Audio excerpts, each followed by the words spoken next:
O que é que tem na sua mesa de cabeceira? Ah, o que é que eu tenho na minha mesa de cabeceira? Tenho.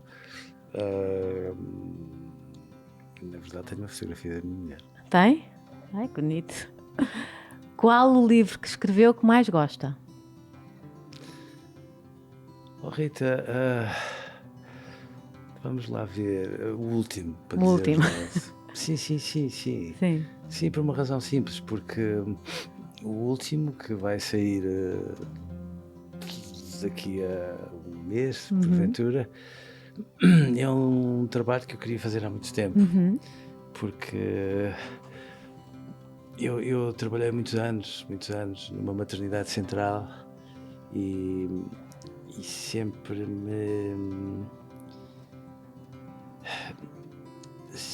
me incomodou, para dizer a verdade, a maneira como, sobretudo as grávidas, não só as grávidas, também os grávidos eram tratados. E é sobre isso o seu livro?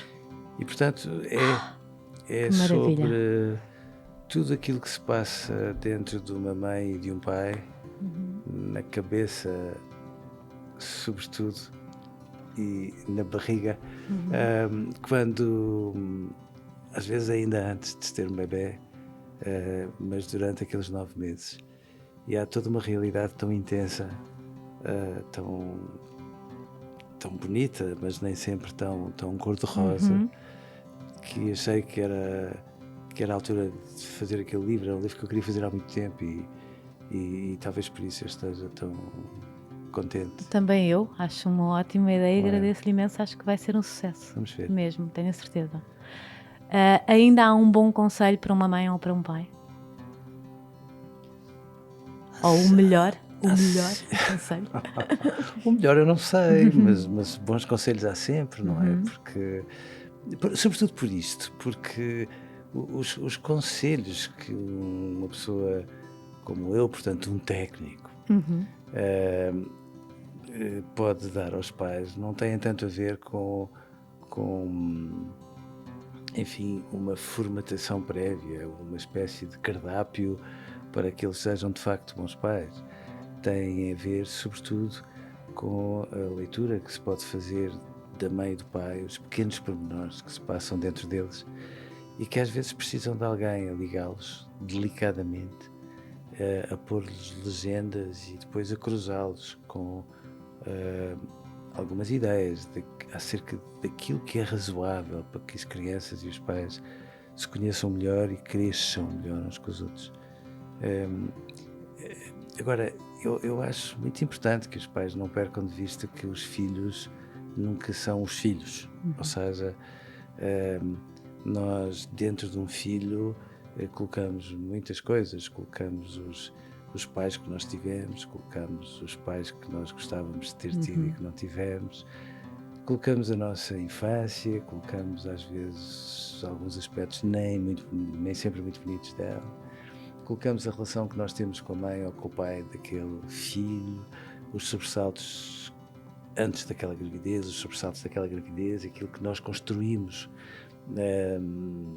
imaginariamente para aquele filho, a maneira como o pai e a mãe engravidam a velocidades diferentes e de maneiras muito distintas, e portanto são tantos caminhos, tantos, que às vezes dá jeito a ver alguém que pegue naqueles caminhos todos e faça uma espécie de trilho, e portanto não é bem um conselho pré-fabricado, é um trilho que, se for enfim, percebido com delicadeza, tem a ver com aqueles pais naquele momento e por isso não pode ser replicável, mas se for assim, claro que é sempre um bom conselho para os pais. Vou jogar uma coisa nunca é boa, está bem? Que é o preferes. Prefere uma escola com muitos TPCs ou uma que o castigo é não se ir ao recreio? Não prefiro nenhuma. Eu sei que não prefere nenhuma, mas qual é o pior? Qual é a escola pior? É tudo muito mau. Eu acho que neste momento há uma certa tendência que se vai generalizando, que a mim me preocupa muito, que passa por fazer com que as crianças não vão ao recreio e mais, começa a ser muito frequente estar com crianças que me dizem que o pior castigo que podem ter é ficarem sentadas à porta da sala a ver os colegas no recreio.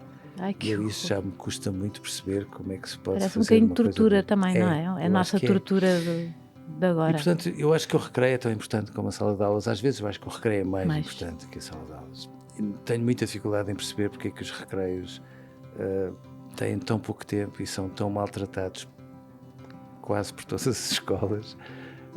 E também não entendo de todo o que é que se faz com os trabalhos de casa, porque eu acho que as escolas provavelmente andam distraídas e ainda não repararam que a maior parte das crianças trabalham das 8 às 8 e quando é assim, trabalhos de casa, bom, para quê? E portanto, se eu puder não preferir nenhum, se me der licença, Tá bem, eu deixo. farei isso. Palavra preferida?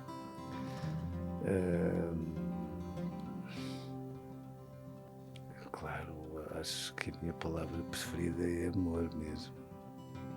É sempre, não é? Vai tudo dar ali. Sim.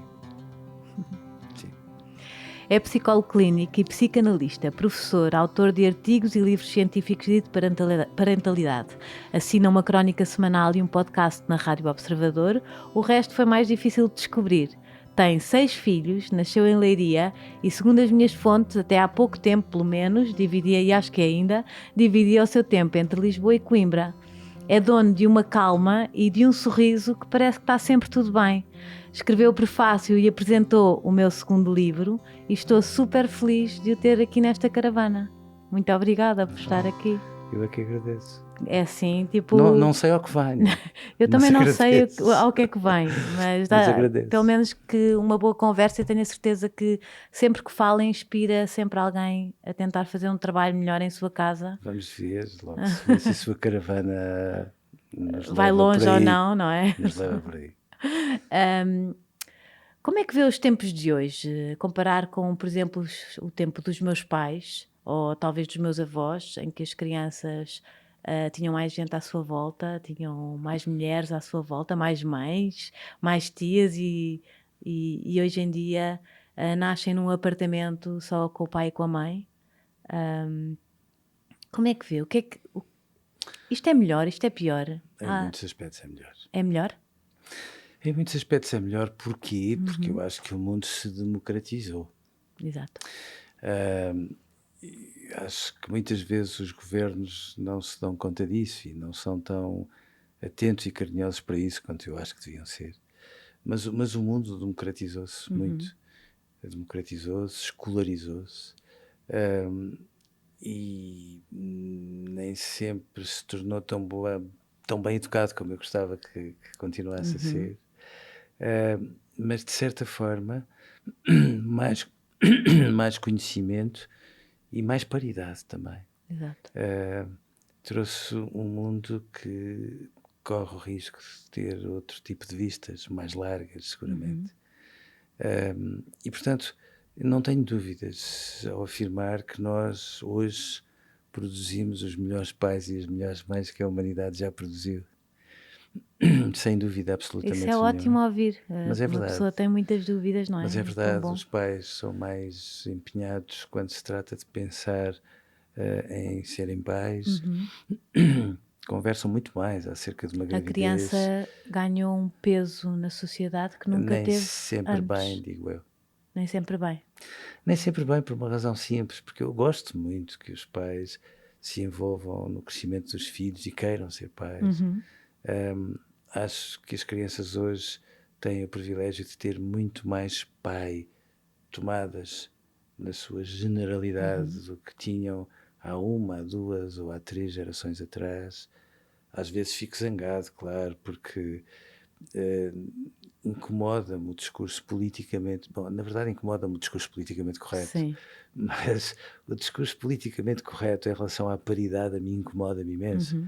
Nós estivemos até juntos há pouco tempo sobre quem é que faz mais em casa. Porque se nós olharmos para os nossos filhos e para as nossas filhas hoje, meu Deus, é difícil sermos mais paritários, mas eu também reconheço que um mundo neoliberal não é muito sensível, nem talvez muito inteligente, quando se toma em consideração que, de facto, onde as coisas se começam a ficar desencontradas é exatamente quando surge um filho.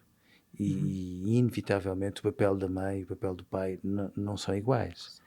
E nessas circunstâncias os casais fazem são verdadeiros acrobatas para conseguirem conciliar uma vida profissional, uma vida pessoal, uma vida de casal, uma vida de pais, uma vida familiar. E, portanto, Tanta é coisa. de uma complexidade tão grande, que a determinada altura eu receio que, de facto, ponham os filhos à frente e com toda a bondade, como só os pais são capazes de dar, mas em muitos momentos dê às vezes importância demais às crianças. Ou seja, eu acho que as crianças são muito importantes mesmo, mas tentando ser um bocadinho provocatório, eu acho que elas não são o melhor do mundo. Ou Não seja, são. não, acho que elas nos obrigam a ver o melhor do mundo. Acho que elas nos interpelam para os pequenos pormenores em relação aos quais nós andamos invariavelmente distraídos. Elas obrigam-nos a pensar, que é uma coisa desconcertante, porque nós somos tão competentes para pensar e às vezes somos tão desconhecidos de nós e dos outros à nossa volta, que até dói. Mas eu acho que é muito mais importante nós assumirmos que a relação dos pais é uma relação ainda mais preciosa do que a nossa relação com os filhos. E nós, E connosco próprios também, talvez. e nós vamos nos desmazelando devagarinho, hoje um bocadinho, amanhã outro, e às vezes às vezes não coabitamos com uma pessoa, mas vamos deixando de conviver com ela, o que significa que, por mais que no início possa ter sido uma história bonita de amor, entretanto ter-se-á constipado tanto que de repente as pessoas parecem tornar-se um bocadinho estranhas uma para a outra. O que convenhamos quando se coabita É é difícil. qualquer coisa como dormir com o inimigo. Exato. Outra coisa que também me parece que isso faça, por exemplo, os meus pais mandavam horas para o meu quarto, não era de castigo, era porque a sala não era para eu agora estar, que agora ele estava com os amigos, então vais para o quarto. Eu ficava horas no meu quarto, não sei, horas, a fazer coisas, ou a fazer nada. Isso treina muito, sei lá, a nossa calma, a nossa frustração, e hoje em dia as crianças não têm isso, vivem connosco na sala, vivem connosco em Pois todo é isso lado. que eu não percebo, sabe? Eu entendo sinceramente que os pais queiram dar o melhor do mundo aos filhos, sem dúvida nenhuma. Mas eu acho que às vezes os pais, em relação aos filhos, comportam-se como se tudo estivesse um bocadinho fora do lugar. Acho que os pais tentam comportar-se irrepreensivelmente com os filhos, como se muitas vezes os filhos fossem os chefes de família e não tanto os pais. Esta Eles é ideia que de que. comandam tudo em casa, não é? E não é razoável, não é razoável, nem é prudente, nem sequer é bom para o crescimento deles. E, portanto, nessas circunstâncias, a mim preocupa-me muito que os pais vivam muito atarefados a organizar programas para os filhos. Programas de fim de semana, programas quando eles chegam a casa, programas. E aquilo que disse é muito importante. Acima de tudo, é muito importante que as crianças possam não fazer nada. O direito ao tempo livre é um bem tão precioso, porque é isso que as faz crescer mais do que qualquer outra coisa. Porque é nessas circunstâncias que elas brincam com a imaginação, é nessas circunstâncias que elas fantasiam, criam enredos, enfim, vivem por antecipação portanto, essa vivência é como se fosse um piloto, um simulador de voo que elas de alguma forma usam constantemente para aprenderem a viver. E eu acho que nós não damos espaço às crianças para estarem sozinhas. Vivemos num alarmismo que eu não consigo perceber e queremos sempre preencher tudo e mais alguma coisa. E, portanto, sim, eu acho que as crianças têm direito a estar sozinhas, têm direito a estar em silêncio e como se compreende, não são elas que têm que reclamar esses direitos, às vezes são os pais que têm que perceber que, separando muitas vezes o mundo das crianças e o mundo dos pais, não estão a faltar-lhes ao respeito, antes pelo Não contrário, estão a falhar. estão a explicar-lhes que de facto elas são muito importantes, serão seguramente o mais importante do mundo para os pais, mas ainda assim são os pais que de certa forma mandam no jogo. E nem sempre isso acontece dessa maneira. E não só os pais, toda a sociedade, a história dos trabalhos de casa também nos faz isso, não é? Porque eles chegam da escola, quando estiveram sem nós, não é? Fora de casa, sempre ocupados, e chegam a casa e têm mais ocupação. É uma tolice. O que é que se faz? O que é que se faz? Porque, por exemplo, Eu o acho, Eduardo tinha há muitos anos, fez um manifesto, há sim, muitos contra anos, os trabalhos de casa, contra sim. os trabalhos de casa. E esse E uma manifesto greve não... nacional. E uma greve? Isso eu Com a não Isabel e com o soube. Mário, sim. Ainda não... Fizemos uma greve há quantos nacional. anos foi? E pá, imensos anos. Se calhar eu ainda não tinha filhos, ainda não estava Olha, alerta. Mas o manifesto eu o lembro-me. Mário, a Isabel, eu e a Ana fizemos. Ana Stewell, Não, Isabel Isabel Stewart. Stewell, Mário Cordeiro. Sim. E quem é a Ana? A Ana, que na altura trabalhava no Centro Cultural de Cascais, e eu fizemos esse manifesto, de facto, que eu na altura escrevi, e fizemos um dia de greve nacional aos trabalhos de casa. Que, para não desencadear grande animosidade, nós escolhemos o dia em que se comemorava mais um aniversário da Convenção dos Direitos da Criança, que ainda por cima calhava um sábado, e nós pensámos é ali o crime perfeito, ninguém vai falta ficar às muito escolas. zangado. E fizemos aquilo com toda a paixão, de facto, mas sem medir as consequências, devo-lhe dizer. E foi tão engraçado, tão engraçado. Olha, é engraçado que esteja a falar disso, porque ainda hoje de manhã me lembrei desse pormenor.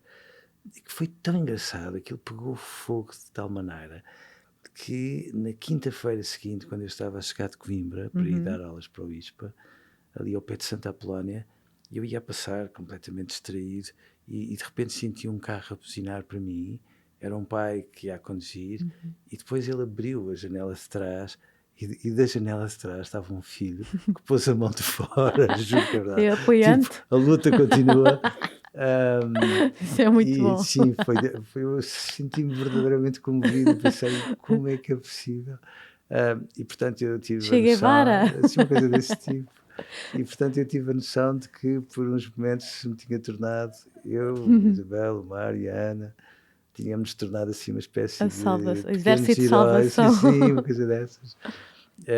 E sim, eu acho que é muito importante nós falarmos disso. Eu acho que não faz sentido absolutamente nenhum.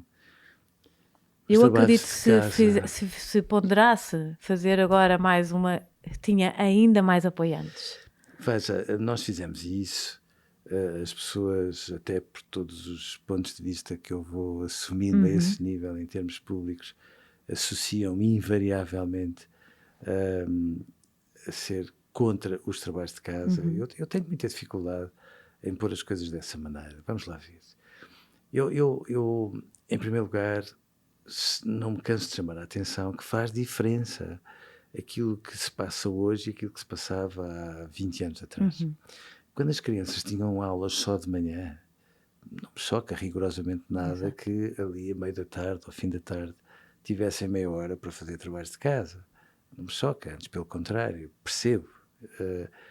Aquilo que hoje me incomoda muito é que as crianças se levantam às 8 horas e começam a ter uma vida frenética. Começam a trabalhar às 8, tem toda a razão. E depois o dia não tem sentido. Tem aulas positivas sobre aulas positivas. A coqueluche, neste momento, de muitas escolas, é terem recreios de 5 minutos. Com Eles aulas têm de 45. A minha filha às tem... vezes mais ainda. E, portanto, têm vindo a diminuir o tempo de recreios.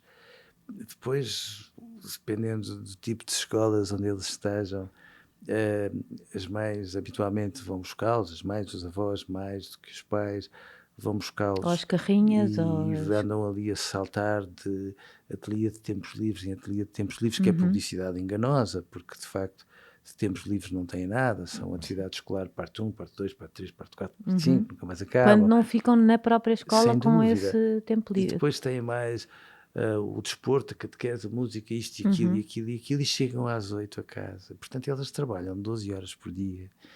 E eu não consigo perceber a sensatez das escolas quando têm consciência que isto se passa. Como é que ainda têm, não sei, às vezes quando nos dias em que sou insolente, apetece-me perguntar como é que eles têm lata para a seguir proporem trabalhos de casa. E às vezes não é uma frase, não é uma troca de ideias com a mãe ou com o pai. Às vezes são 7 páginas de tabuada a cores, como eu tantas vezes vou observando. E eu não percebo o que é que as pessoas querem da escola, não percebo o que é que as pessoas querem da infância, porque não é por nós empanturrarmos as crianças de trabalho que elas, por maioria de razão, ficam mais inteligentes, crescem melhor, aprendem melhor, antes pelo contrário. E, portanto, nessas circunstâncias, em relação a esses trabalhos de casa mecânicos, feitos a correr com a mãe e o pai à beira de um ataque de nervos, ali entre o banho e o jantar, aquela altura. eu acho que é uma perfeita tolice, não tem pés nem cabeça. E, portanto, em relação a esses trabalhos de casa, sim, eu sou frontalmente contra. Se me disser, bom, e se as crianças vierem para casa e tiverem direito a 2 ou 3 horas de brincar todos os dias, como elas todas deviam ter para crescerem saudáveis, todas, aí já é diferente. Eu já acho que pode ser bem engraçado que a escola diga qualquer coisa como: hoje vais ao supermercado com a mãe ou com o pai e os trocos és tu que os fazes, amanhã vais ao jardim, apanhas uma folha e tentas, com a ajuda da mãe ou do pai, classificá-la, etc, etc. E de repente isso dá uma dimensão útil à escola, porque aquilo que às vezes me preocupa é que a escola funciona no século XIX e os nossos filhos estão no século XXI. A maneira como eles são avaliados, o modo como as aulas são dadas, a função do professor em muitos dos aspectos que os nossos filhos têm hoje. As disciplinas que são postas de lado em detrimento do português e da matemática, por exemplo. Sim, já nem falo disso. São muito do século XIX e, portanto, eu acho que nós às vezes somos preguiçosos. Nós não paramos uns minutos para pensar até que ponto é que estamos a fazer bem. Todos reconhecemos que estamos a fazer mal, mas acho que às vezes nós não temos a humildade indispensável para refletir, para reorganizar tudo, para reinventar a escola, que é um sítio precioso. A humanidade transformou-se, cresceu, ganhou um rosto humano a partir do momento em que a escola se tornou obrigatória para todos. Foi a escola obrigatória que fez com que as crianças fossem resgatadas do trabalho infantil e tivessem direito à infância. E hoje é muito estranho, porque nós temos crianças acerca das quais tantas entidades públicas não param mesmo, às vezes até demais, de falar dos direitos delas, dos supremos interesses das crianças, etc. E a escola é, para todas elas, o maior obstáculo ao direito à infância. E, portanto, voltámos outra vez ao trabalho infantil, não é? Sem dúvida. E, portanto, que sentido tem isto? E nessas circunstâncias eu acho que é importante que todas as pessoas que querem muito bem às crianças e muito bem às escolas já agora assumam essa causa e não se cansem até que a escola se transforme e tenha toda a aragem que ela precisa de ter, sem nunca desprezar o papel precioso e insubstituível dos professores, porque eu acho que às vezes eles não são tão percebidos pelos pais e tão acarinhados por eles como deviam. E o poder que um professor tem na vida de uma criança, não é? Há crianças... Para o bem e para o mal. Para o bem e para o mal, exato. Mas falando do bem, há professores que salvam vidas de crianças. Não tenho dúvidas nisso. Não é? Bom, salvam e abrem um caminho. Um caminho. Porque, sejamos razoáveis, muitos de nós somos o que somos, escolhemos uma área de estudo e uma profissão, às vezes não tanto por influência da nossa mãe ou do nosso pai, mas porque tivemos aquele professor que de alguma forma nos mostrou o caminho e acerca do qual, enfim, só podemos estar gratos, porque no fundo só pode ter passado a ter um lugar bem no centro do nosso coração. E portanto sim, eu acho que há professores que são muito mais importantes que muitos tios, do que muitos avós. E passam muito tempo com eles também, não é? Pois é. E alguns professores são mais importantes do que alguns pais, e isso aí já me custa um bocadinho, porque gostava que não fosse assim. Exato. Eu lembro que fiquei muito magoada, tenho um filho que desde pequenino tem muito bom traço para o desenho, mas tem mesmo, ele põe à vista, não sei se é um gênio ou não, mas eu como mãe acho que ele... Que acha que é? Sim, pelo menos a comparar comigo, não é? Claro. Com o que eu vejo. Mas na escola o que valorizavam era pintar dentro e ele odeia pintar, e depois faz uns desenhos extraordinários de dragões, de umas coisas que quem me dera a mim, não é? Isso, eu ficava tão magoada com aquilo, como é que a Sim, professora não via o jeito que ele sim, tinha para desenhar e sim, só se preocupava, a nota era em pintar e ele odiava pintar. sim. Eu já perdi a conta, as crianças que têm má nota em educação visual porque pintam o telhado das casas a A preto, a preto, azul, a porque sai da verde norma, e não a vermelho. E eu isso não consigo perceber. perceber? Esta formatação, não é? Sim, sim, sim. E sabe o que é que me custa mais? É que quando nós olhamos para dentro de nós, para este equipamento de base com que todos vimos equipados e que é um equipamento de base absolutamente magnífico, é tão magnífico que custa até perceber que tenha sido só um acaso da evolução. Uhum. Se nós olharmos para este equipamento de base, de facto, pensar é imaginar. E eu acho que é uma das coisas em que a escola está a viver no século XIX. Eu acho que a escola continua a valorizar os alunos que repetem e a castigar um bocadinho os alunos que imaginam. E é tão absurdo, porque os alunos que Exatamente. imaginam são aqueles que pensam. Uma escola serve para ajudar a pensar. Uhum. E quando a escola quer que eles aprendam mecanicamente, que repitam, e às vezes é quase um bocadinho esquizofrénico, porque castiga-os se copiarem, mas premia-os se repetirem. Sim, O que é isto? aquela nuancezinha. E, portanto, nessas circunstâncias, eu acho que a escola está muito longe de ser o que era por uma razão, sabe? Tem quadros interativos, tem tablets e outras coisas do género, mas não conhece os alunos. E, portanto, se não conhece os alunos e se continua a imaginar que eles aprendem da parte para o todo, se eles aprendem repetindo mais do que imaginando e etc., bom, então de que se servem os tablets e os quadros interativos se pura e simplesmente a escola tantas vezes, tão dramaticamente, não conhece os alunos a quem dedica o melhor de si? É tão estranho que sim, eu acho que era urgente uma revolução para que a escola pudesse ser aquilo que deve ser. Ainda bem mais nós vivemos agora uma experiência que prova muito isso, que foi o desemprego que houve nos cursos superiores, não é? As profissões que o canudo não chegava, que o mercado de trabalho não. E de repente safaram-se os que se safavam, aqueles que. Oh, Rita, é verdade, Não é? mas eu acho que até aí, um destes dias, nós também temos que conversar Uhum, por isto, porque só quem não é pai ou mãe não percebe a ânsia e a preocupação dos pais quando se trata de quererem que os filhos tenham autonomia e tenham um percurso em que exemplar. às vezes os pais não. Claro que os pais Querem, no fundo querem que seja querem, exemplar, sim, querem. mas que no fundo querem que os filhos sejam, no fundo, pessoas que não tenham dificuldades e que tenham basicamente um futuro melhor. Exato. E eu entendo isso. Aquilo que a mim me preocupa é que depois a escola se industrializou muito. E, portanto, criou-se esta ideia de que, no fundo, nós estamos ainda, já é quase uma linha de produção mais ou menos industrial de jovens tecnocratas de sucesso. Ora, a escola não serve para formar jovens tecnocratas, serve para ajudar aquelas pessoas que, quando entraram na escola, já pensavam pela sua cabeça, quando saem da escola, pensem ainda muito melhor e que, claro, que tenham muito mais conhecimentos, mas que, no fundo, saibam o que é que querem. E é aqui que a mim me preocupa, porque eu acho que os pais imaginam que aos 14 os filhos estão obrigados a saber o que é que querem ser, com certeza, nos próximos 55 anos.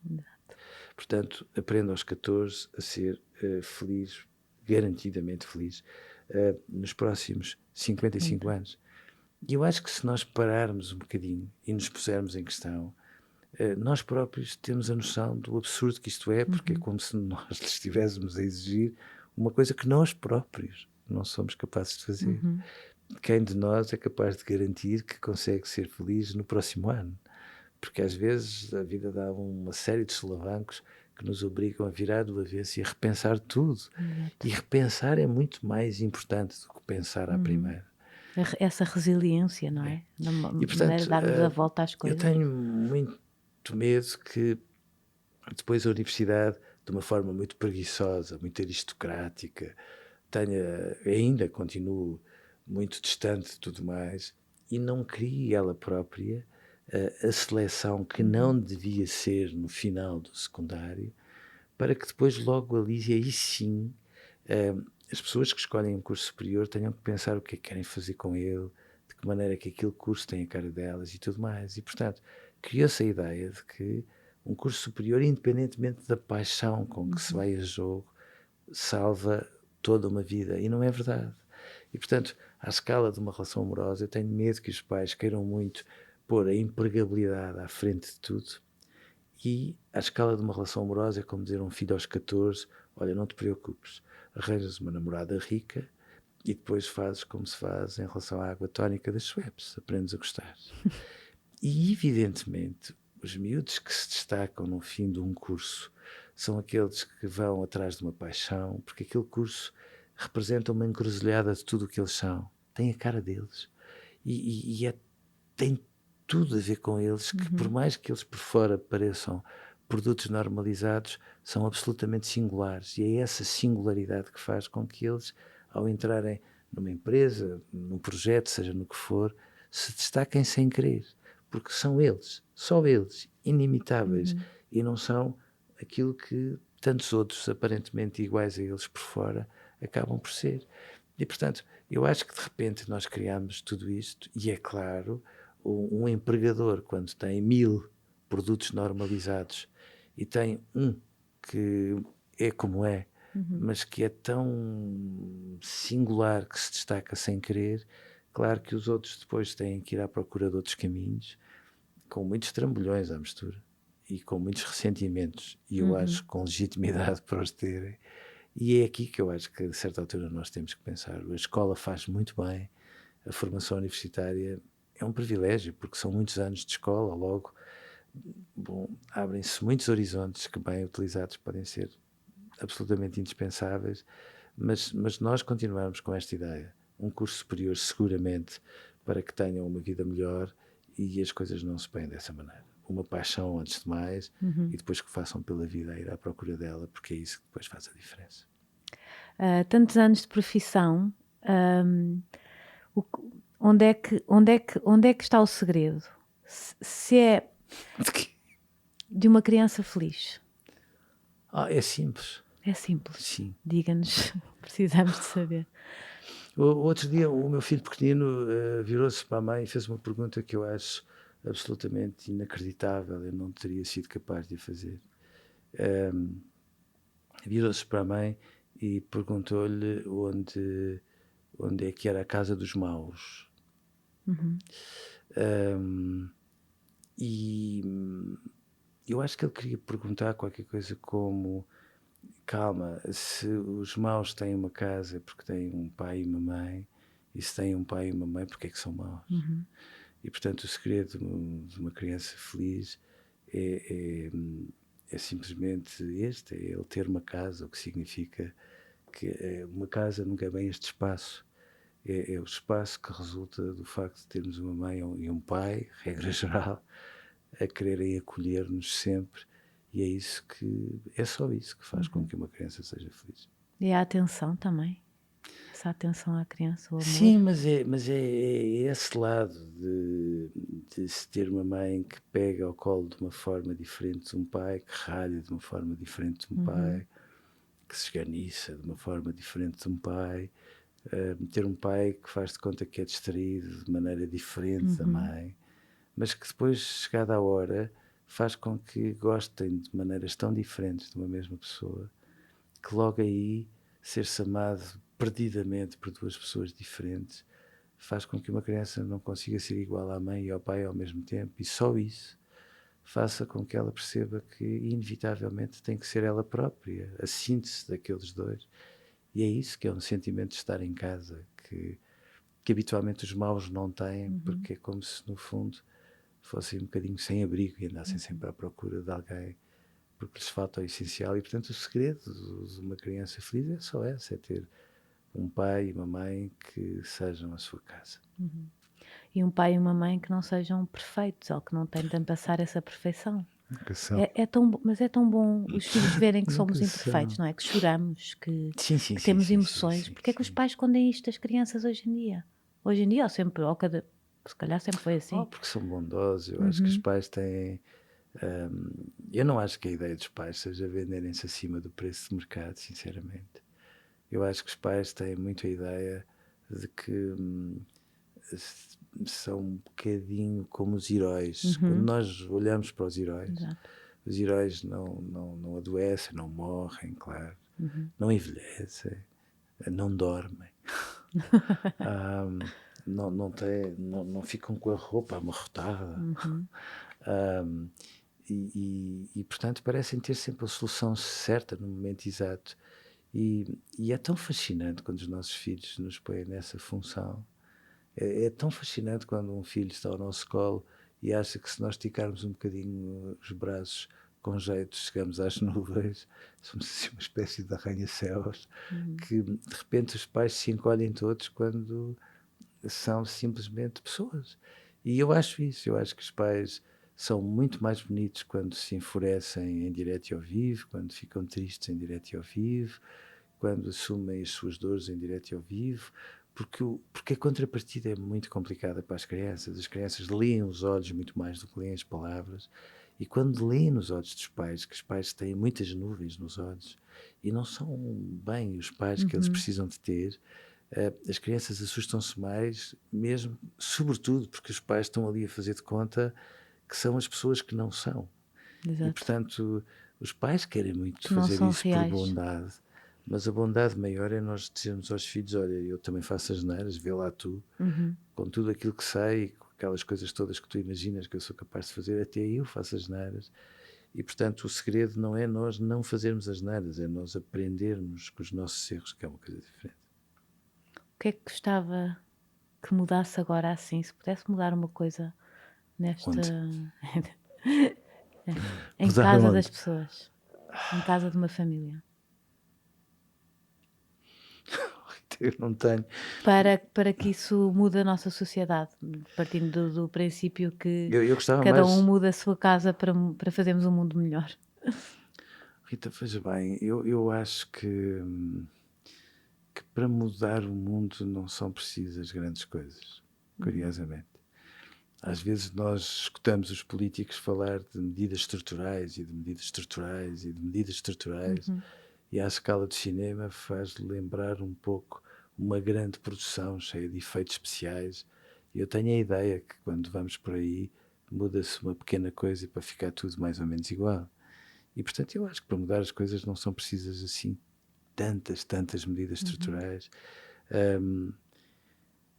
Mas se eu pudesse sugeria que os pais, de alguma forma, percebessem que às vezes as prioridades que têm estão todas um bocadinho trocadas, e que às vezes são mesmo batuteiros. Ou seja, o trabalho ocupa muito tempo e muita energia na vida de todos nós, mas não é isso que de facto nos afasta uns dos outros. Às vezes nós enganamos com a verdade, dizemos que sim, é o trabalho, mas não é verdade. Eu acho que aquilo que nos afasta uns dos outros é o facto de nós irmos ficando demasiado silenciosos uns para os outros. E isso a mim preocupa-me, porque às vezes nós ficamos muito silenciosos à conta do ruído que temos à nossa volta. E portanto, se eu Já ia falar dos pudesse, telemóveis e isso. e portanto, se eu pudesse sugerir uma coisa, sugeria que o silêncio voltasse a ter o papel que sempre teve. E se um dia todos nós assumirmos que o silêncio é um património da humanidade, eu fico muito divertido, porque quanto mais nós podemos vivê-lo e saboreá-lo, mais nós falamos com os nossos botões, mais pensamos, e quando é assim, mais sentimos facilmente os outros à nossa volta, porque nós os sentimos todos muito bem, mas às vezes andamos com demasiados ruídos a atropelar-nos. Sim. Obrigada, adorei mesmo. Vou implementar o silêncio em minha casa. Vou Acho. tentar, pelo menos. Oh, às vezes é só o silêncio quando chegamos a casa. Às vezes a primeira coisa que nós chegamos a casa, que fazemos quando chegamos a casa é Vai irmos a arrumar o teu correr. quarto. Sim, já nem falo desse Não é? lado, não. Mas isso, como habitualmente são as mães que fazem, São eu as fico mais. mães. Não, a primeira coisa é nós ligarmos a televisão, e ligarmos a televisão, e Uhum. ligarmos a televisão, e depois de jantar, às vezes, é ligar a televisão, e o silêncio é uma coisa que nos toca na alma, e portanto, às vezes eu tenho dificuldade em perceber como é que nós não saberíamos mais. Tem um podcast agora. Sim. Quem o quiser ouvir, como é que pode fazer? Observador? Observador? Tenho, sim senhor, mas não é um podcast meu. Faz no Observador, não é? Não, e tem a ver com duas pessoas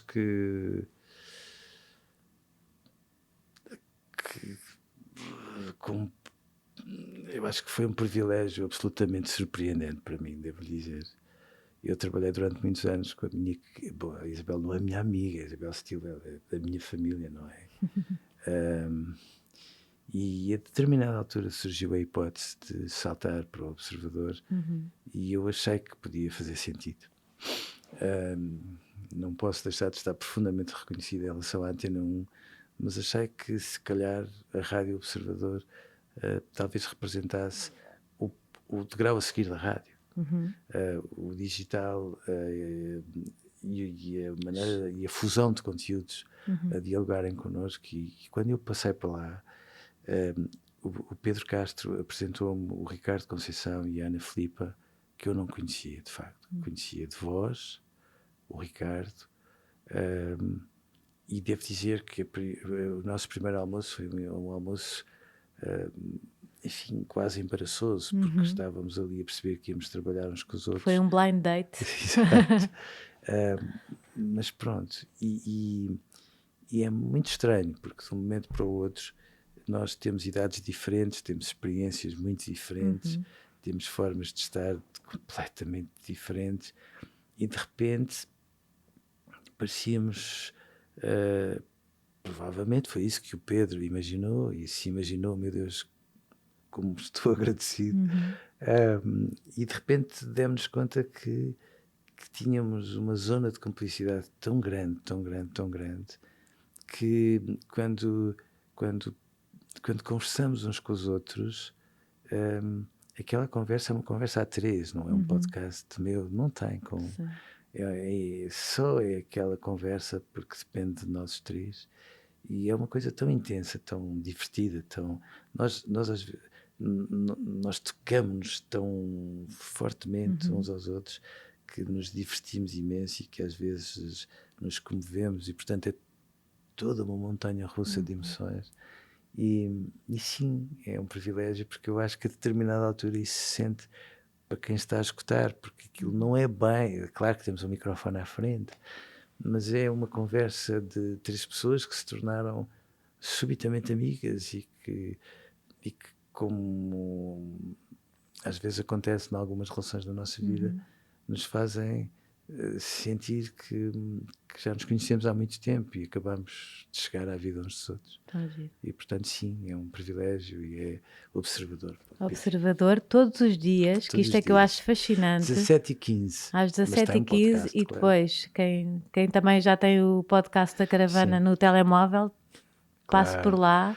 Nós somos da concorrência. Não somos nada, é tudo pelo mesmo. Sim, 17h15 todos os dias. E o Observador é uma rádio tão engraçada. Tudo malta jovem. Com um espírito, pelo menos com um espírito jovem. Muita gente jovem, tem muita gente muito experiente, muito boa mesmo, e acho que é de facto essa mistura. Com uma nova linguagem, não é? Uma linguagem completamente diferente, um ritmo muito intenso, e sim, eu acho que o jornal e a Rádio Observador talvez sejam o grande projeto da imprensa portuguesa nos últimos anos. Exato. Obrigada, adorei tê-lo cá, para mim foi mesmo Ora, um eu privilégio, agradeço. Já passou? já passou.